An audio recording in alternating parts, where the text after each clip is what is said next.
కృష్ణాష్టమి ప్రత్యేకత ఏమిటి? హిందూ సాంప్రదాయంలో కృష్ణుడి ప్రత్యేకతే వేరు. తల్లులకు బాలకృష్ణునిగా, చిన్నవారికి చిలిపి కృష్ణునిగా, స్త్రీలకు గోపికా వల్లభునిగా, పెద్దలకు గీతాకారునిగా, ఇలా ప్రతి ఒక్కరి మధ్యలో ఏదో ఒక రూపాన కొలువై ఉంటాడు. అందుకే కృష్ణుని జననం అంటే మన ఇంట్లో మనిషి పుట్టినరోజు అన్నంత ఘనంగా నిర్వహించుకుంటాం. ఇంతకీ ఆ రోజు కృష్ణుని పూజ ఎలా జరుగుతుందో తెలుసుకుందామా?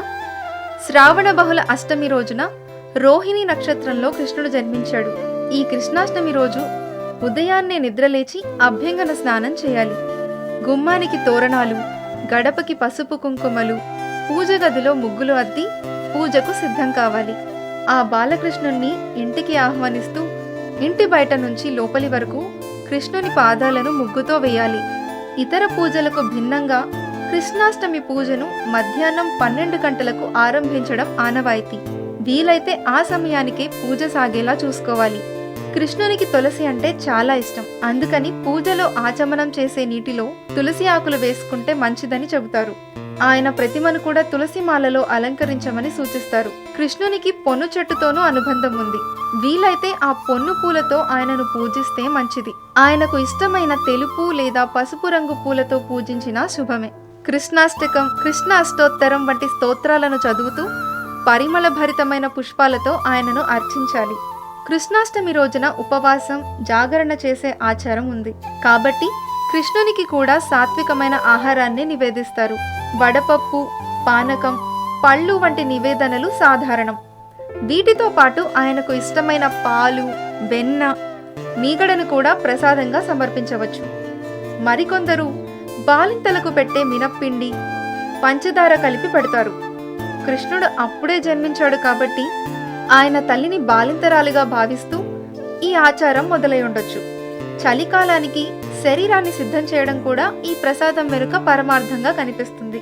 కృష్ణాష్టమి రోజు పూజతో పాటుగా ఆయన స్మరణ కూడా ముఖ్యమే. ఆ గోపాలుని వైభవాన్ని తెలియజేసే భాగవతం, భగవద్గీతలను ఈరోజు ఎంతో కొంత పాటించాలి. అలా కృష్ణుని తలుస్తూ, కొలుస్తూ, భజిస్తూ కృష్ణాష్టమి రాత్రిని గడపాలి. కృష్ణుడు అర్ధరాత్రి జన్మించాడు కాబట్టి కొందరు రాత్రి వేళే కృష్ణ పూజ చేస్తారు. అలా కృష్ణుని పూజించాలనుకునే ప్రదేశంలో బియ్యం పోసి దాని మీద ఒక కుండని పెడతారు. ఆ కుండ మీద కృష్ణుని ప్రతిమను ఉంచి పూజను నిర్వహిస్తారు. అర్ధరాత్రి వేళ శంఖంలో నీటిని తీసుకుని చంద్రునికి, కృష్ణునికి అర్ఘ్యం ఇస్తారు. మర్నాడు ఉదయాన్నే దగ్గరలోని వైష్ణవాలయాన్ని దర్శించి ఉపవాసాన్ని విరమిస్తారు. ఇక కృష్ణాష్టమి రోజు రాత్రి జరిగే ఉట్టి కార్యక్రమం గురించి తెలిసిందే.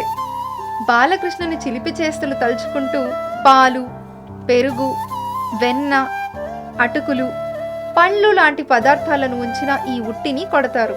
మరికొందరు హోలీ తరహాలో గులాల్ చల్లుకుంటూ తమ సంతోషాన్ని వ్యక్తపరుస్తారు. ఇంకొందరు చిన్ని బాలకృష్ణుని ప్రతిమను మనసారా అలంకరించి ఉయ్యాలలో ఉంచి రాత్రంతా ఆయన కోసం కీర్తనలు, భజనలు పాడుతూ ఉంటారు. మరి ఈ కృష్ణాష్టమిని మీరెలా జరుపుకోవాలనుకుంటున్నారు?